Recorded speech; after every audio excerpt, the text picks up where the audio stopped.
जानते हो ये खेल है, ये खेल है माशरे में तुमको अलगाव में डालने का, अक़लियत के दोस्तों, तुम्हें बदनाम करने का, तुम्हारे खिलाफ नफरत पैदा करके वोट हासिल कर लेने का। और बढ़ते बढ़ते वो नफरत तुम्हारे बावर्ची खाने तक जा रही है।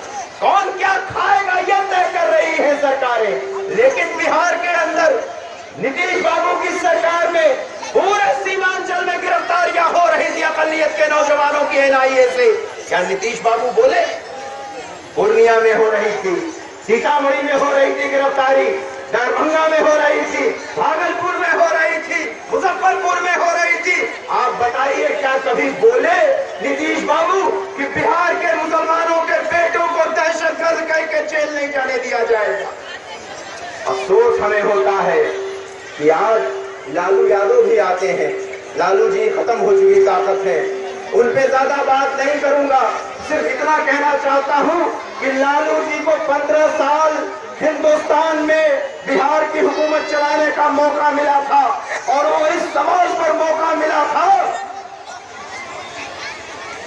इस सवाल पर मौका मिला था कि बिहार के अंदर दलितों पिछड़ों को सामाजिक न्याय मिलेगा और फिर से भागलपुर के दंगे नहीं होंगे। अक़लियतों की पुलिस में बहाली की जाएगी ताकि पुलिस दंगाई ना हो जाए। और बोरो मंडल आज भागलपुर से किसका सांसद है? महागठबंधन का, जो कल तक भागलपुर का कातिल था।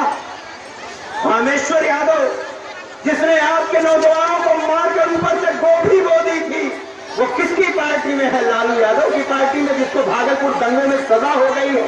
और ये तीसरी जमात कांग्रेस पार्टी, ये वो जमात है जिसने हिंदुस्तान में नरेंद्र मोदी को हुकूमत थाली में सजाकर पेश की है। ये कांग्रेस है। हमने कांग्रेस से बारहा कहा कि तुम्हें इसलिए इख्तियार मिला 2004 में कि 2002 के कत्लेआम का बदला लो, नरेंद्र मोदी को गिरफ्तार करो, सरकार बर्खास्त करो, मुकदमा चलाओ। लेकिन कांग्रेस का खेल था कि नरेंद्र मोदी का चेहरा दिखाकर अक़लियत को डराएंगे। लालू भी यही करते थे। लालू मंत्री बने रहे, नीतीश कुमार भाजपा में मंत्री बने रहे, लालू यूपीए के साथ मंत्री रहे। नीतीश ने गुजरात के कत्लेआम के बाद इस्तीफा नहीं दिया भाजपा से। आज हमसे चाहते हैं वोट ले। और लालू जी ने कांग्रेस से ये नहीं कहा कभी ताकत से कि हम 17 एमपी लेकर आए हैं, हम इस्तीफा देकर बिहार की आवाम के पास वापस चले जाएंगे। मोदी को बर्खास्त करके जेल भेजो।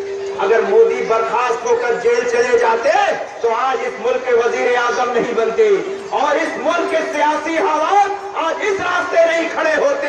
इसलिए आपसे कहना चाहता हूं कि भाजपा को भी हराइए, महागठबंधन को भी हराइए, अपनी दोस्त ताकत को पहचानिए, उस ताकत को पहचानिए जो आपकी आवाज है।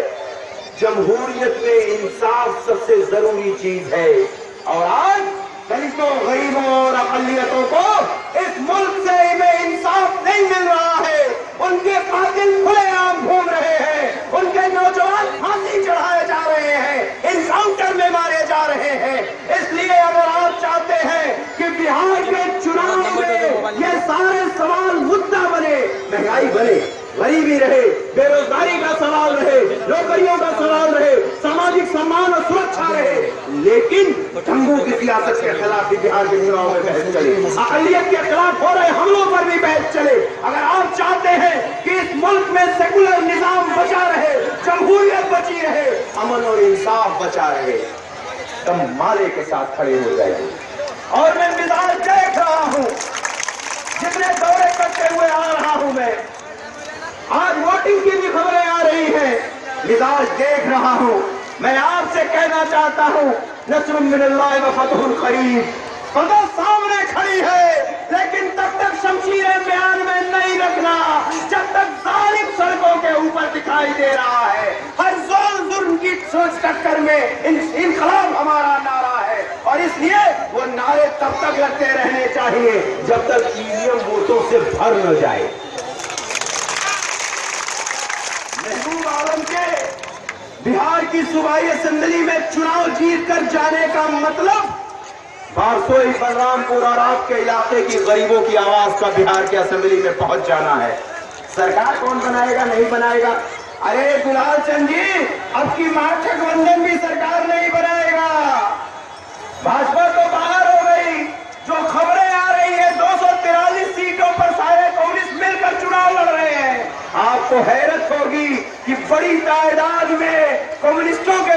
सीटें आ रही हैं। आने वाले बिहार के इलेक्शन के नतीजे चौंकाने वाले हो सकते हैं। इसलिए आपसे कह रहा हूं, ऐसा ही माहौल है, ऐसा ही लोगों में जोश है, गुस्सा है। उस गुस्से के लिए लोग नारे के साथ खड़े हो रहे हैं कि इंसाफ चाहिए, इस मुल्क में जमहूरियत में हिस्सा चाहिए, जमहूरियत में जुल्म नहीं चलेगा। इस बात के लिए लोग खड़े हो रहे हैं। और रह गए लालू जी, तो चुटकुले सुनाना बंद करें। मंच से काला कबूतर दारू डालना और पता नहीं क्या क्या अल्फाजी बात करते हैं, ये बंद करें। ठगना बंद करें। ये कह के कि आप 5 तारीख को जब वोट डालने जाइएगा, 5 तारीख को जब वोट डालने जाइएगा, तो इन सारी बातों पर गौर करके कि कौन सियासी जमात इन मुद्दों को उठाती है, अपना फैसला सुनाइएगा।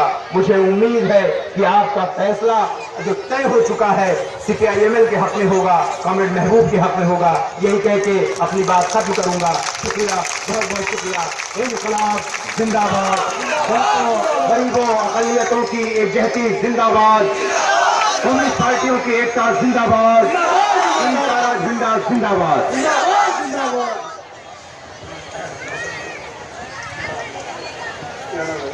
मोहम्मद को लड़े लाल सलाम, लाल सलाम, लाल सलाम। इनकलाब जिंदाबाद, जिंदाबाद, इनकलाब जिंदाबाद, जिंदाबाद।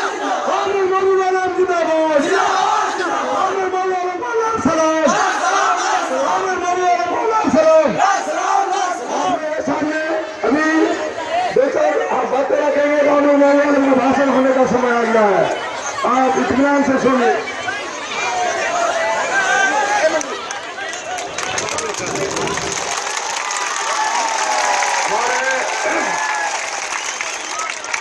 इस सभा के अध्यक्ष हमारे साथी कॉमरेड इम्तियाज, हमारे पोलिट ब्यूरो के साथी राज कुमार चौधरी जी, हमारे केंद्रीय कमेटी के साथी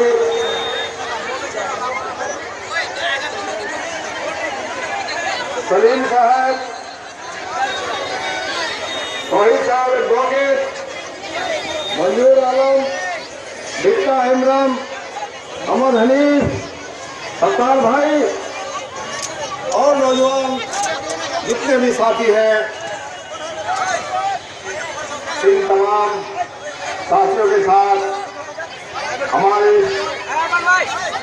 हजारों के जनसैलाब में आए हुए बुजुर्गों, किसान मजदूर दोस्तों, नौजवानों, बच्चों और माँ बहनों, मैं आपको अपना सलाम पेश करता हूँ। अस्सलाम वालेकुम। साथियों, आप जानते हैं कि ये सभा चुनाव की सभा है। हमारे साथी हजरत ने ठीक ही कहा, इससे पहले बहुत सी सभाएं हम लोग इस चुनाव में कर चुके हैं।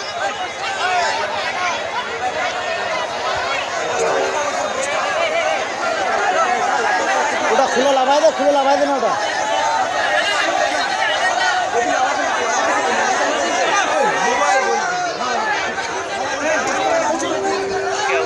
अरे चलो हो गया।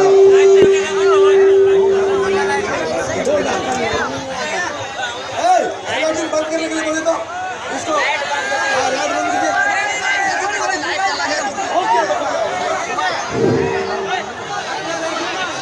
क्या हुआ?